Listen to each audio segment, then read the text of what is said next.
Hi everyone. सो इस video में भी हम कुछ न्यूमेरिकल प्रॉब्लम्स को सॉल्व करने वाले हैं and then topic tangential and normal velocities and acceleration, जो हमने प्रीवियस वीडियो में कुछ एग्जांपल्स देखे थे। तो इस वीडियो में भी हम कुछ एग्जांपल्स को क्लियर करेंगे और इस वीडियो को फाइनल टच देंगे। चलिए देखते हैं question number 1। A point moves in a plane curve so that its tangential acceleration is constant and the magnitude of the tangential velocity and normal acceleration are in a constant ratio. Show that the intrinsic equation of the path is of the form s equal a psi square plus b psi plus c. Okay तो सबसे पहले तो हम ये देखते हैं intrinsic equation क्या होता है। तो जिसमें s और psi वेरिएबल हो तो वो इक्वेशन इंट्रिंसिक इक्वेशन होता है। अब क्योंकि हमें प्रूफ करना है ये वाला equation of curve s equal a psi square plus b psi plus c। Okay equation हमें प्रूव करना है तो s और psi में, ऑब्वियसली s और psi में है। तो भी हम देखते हैं कि हमें गिवन क्या एक्चुअली। सो प्लेन कर्व में एक पॉइंट का मूवमेंट हो रहा है तो उसका जो टेंजेंशियल एक्सेलरेशन है वो कांस्टेंट है। तो भी एक चीज हमें पता लग गया कि जो पार्टिकल का टेंजेंशियल एक्सेलरेशन है it means dv upon dt या फिर v dv अपॉन ds या d square s upon dt square, तो वो कांस्टेंट है। एंड द मैग्नीट्यूड, और दूसरा और कुछ गिवन दिया हमें, and the magnitude of the tangential velocity की टेंजेंशियल वेलोसिटी का मैग्नीट्यूड। अब इस मैग्नीट्यूड को लेकर कंफ्यूज मत होइएगा कि टेंजेंशियल वेलोसिटी एक कंपोनेंट है, मैग्नीट्यूड इट मींस उसकी वैल्यू। ओके अगर यहाँ पर टेंजेंशियल ना होता सो सिर्फ ऐसे लिखा होता कि मैग्नीट्यूड ऑफ द वेलोसिटी, सो हम उसका अनरूट में वो करते, दोनों कंपोनेंट का स्क्वायर करके प्लस करके और उसको अनरूट करते। ओके तो अभी ऐसा कुछ तो है नहीं। तो magnitude of tangential velocity it means tangential component है एक और उसकी value. And normal acceleration are in a constant, it means magnitude है tangential velocity it means v ds upon dt और normal acceleration v square upon rho, तो उन दोनों का रेशियो है वो कांस्टेंट है। तो दो चीजें हमें गिवन है। सबसे पहले हम देखते हैं कि एक्चुअली ये कांस्टेंट रेशियो वाला क्या मैटर है। तो उसके बाद हम ये भी देख लेंगे कि टेंजेंशियल एक्सेलरेशन कांस्टेंट है तो हमें क्या हेल्प मिल रही है अपने इस इक्वेशन को प्रूव करने में। अब क्योंकि गिवन है tangential velocity upon normal acceleration equal constant और हमने एक c1 कांस्टेंट लेट कर लिया, तो अभी टेंजेंशियल वेलोसिटी क्या होता है v equal ds upon dt। तो हम ds अपॉन dt को बाद में इसकी वैल्यू पुट कर लेंगे, लेकिन अभी v से v स्क्वायर ये कैंसिल होगा, सो मैंने v लिख लिया, इसमें कोई टेंशन नहीं है। v upon v square upon rho equal c1। Okay तो v से तो v स्क्वायर कैंसिल, तो रो अपॉन v हो गया इक्वल c1।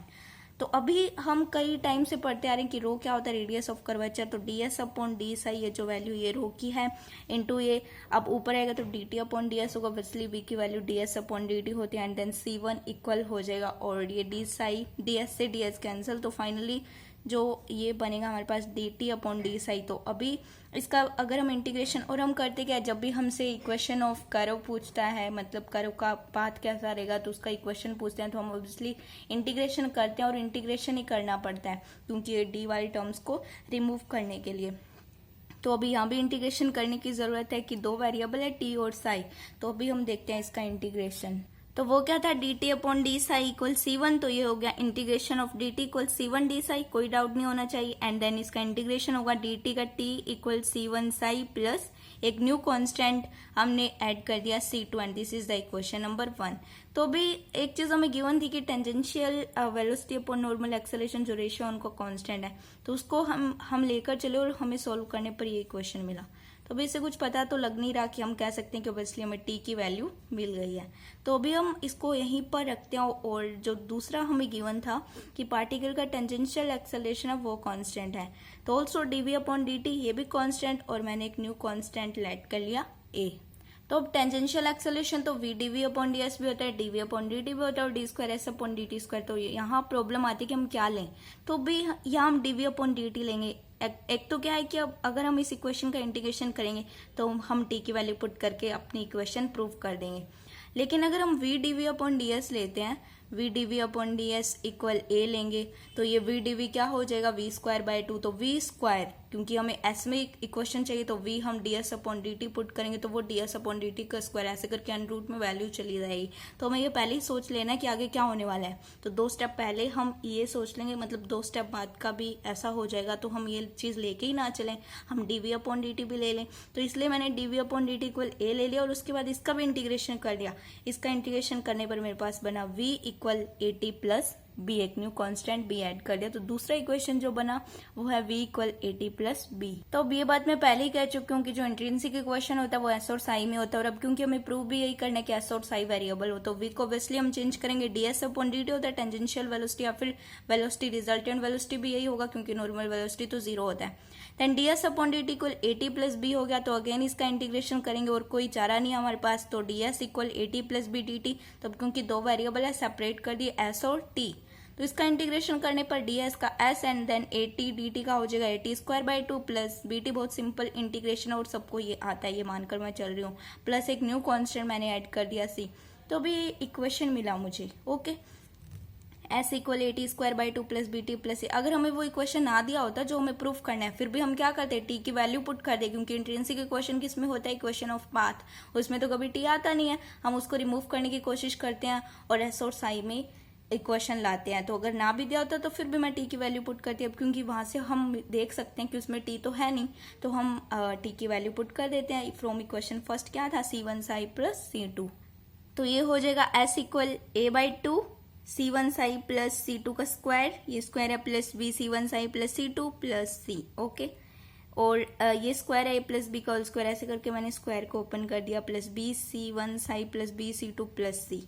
तो अभी मैं क्या कर रही हूँ, इसको ओपन कर रही हूँ, मतलब a बाई 2 का अंदर मल्टीप्लाई कर रही हूँ, तो ये c1 square upon 2 Sai square, फिर इससे किया तो ये अच्छा ये मैंने साथ में कर दिया ना इसका। देखो अब हमें क्या करना था, s इक्वल क्या था हमारे पास equation, a psi square plus b psi plus C, ये था।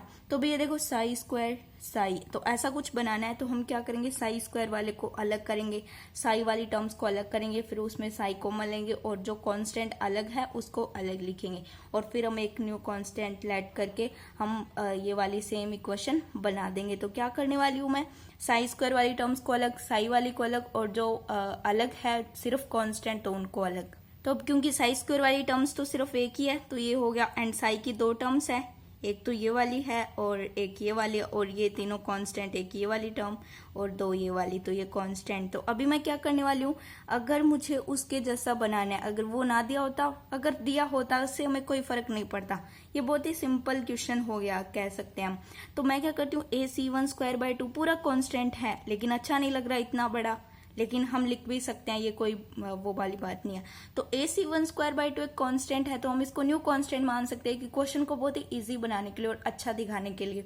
तो मैंने इसको मान लिया कैपिटल A, क्योंकि कैपिटल A भी एक न्यू कांस्टेंट हो गया, और इसको मैंने मान लिया कैपिटल B, एंड देन इसको मैंने मान लिया कैपिटल C। तो ये क्या हो जाएगा, s equal a psi square plus b psi plus c, और सिंपली हम यहाँ से देख सकते हैं s equal a psi square plus b psi plus c, where a b c capital a capital b capital c are constant and which is the required equation of the curve.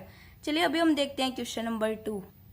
If the tangential and normal acceleration of a moving particle be constant, कि कोई particle का movement हो रहा है और उसका tangential acceleration भी constant है एंड द नॉर्मल एक्सेलरेशन भी कांस्टेंट है, तो दो चीजें हमें गिवन है, तो हमें प्रूव करना है, prove that the radius of curvature rho any time t is given by, तो ये चीज हमें प्रूव करनी है, rho equal AT plus b का होल स्क्वायर, वेयर a और ये जो a है ये b है और ये दोनों कांस्टेंट है। तो कोई पार्टिकल का मूवमेंट हो रहा है, उसका टेंजेंशियल एक्सेलरेशन कांस्टेंट, उसका normal acceleration constant at time t, radius of curvature, ये हमें प्रूव करना है। और अभी हम देखते हैं सॉल्यूशन। तो ये क्वेश्चन थोड़ा सा डिफरेंट है, चलिए देखते हैं इसका solution. Given that tangential acceleration dv, अब यहाँ पर भी मैं dv अपॉन dt, वो same problem v dv upon ds वाला, वो वैसे v स्क्वायर बाई 2 होगा, तो ऐसा हम नहीं करने वाले, हम सिंपली dv अपॉन dt ले रहे हैं, और मैंने इसको k1 कांस्टेंट नेम दे दिया, and this is the equation number 1। Normal acceleration होता है v स्क्वायर अपॉन रो, और दूसरा मैंने कांस्टेंट k2 नेम दिया, and this is the equation number 2। तो अभी हमारे पास दो इक्वेशन है और हमें प्रूव करना है rho equal AT plus b का होल स्क्वायर, तो सिंपली हो जाएगा, दो इक्वेशन है, क्यों नहीं कर सकते हम। नाउ इंटीग्रेशन, तो अभी हम देखते हैं कि अब फिर यही प्रॉब्लम है, तो इस इक्वेशन में कहीं आपको डी वाला तो कुछ दिख नहीं रहा, तो ऑब्वियसली इंटीग्रेशन तो करना ही पड़ेगा, सो इसमें कंफ्यूज नहीं होना।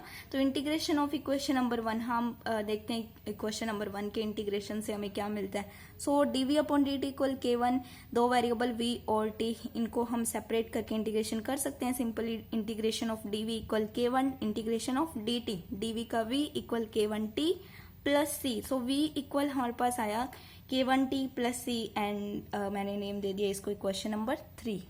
तो गाइज अभी ये इक्वेशन नंबर 3 इसको देखकर सभी के मन में आया होगा I think v equal k1t plus C, ये जो v की वैल्यू है। तो सब सोच रहे होंगे क्यों ना हम v की वैल्यू इक्वेशन नंबर 2 में पुट कर दें। तो देखते हैं इक्वेशन नंबर 2 में पुट करते वैल्यू v की। From equation second and third क्या था, second equation v square upon rho equal k2 and v की वैल्यू k1t प्लस सी का होल स्क्वायर हो गया, v स्क्वायर है, और ये हो गया रो k2।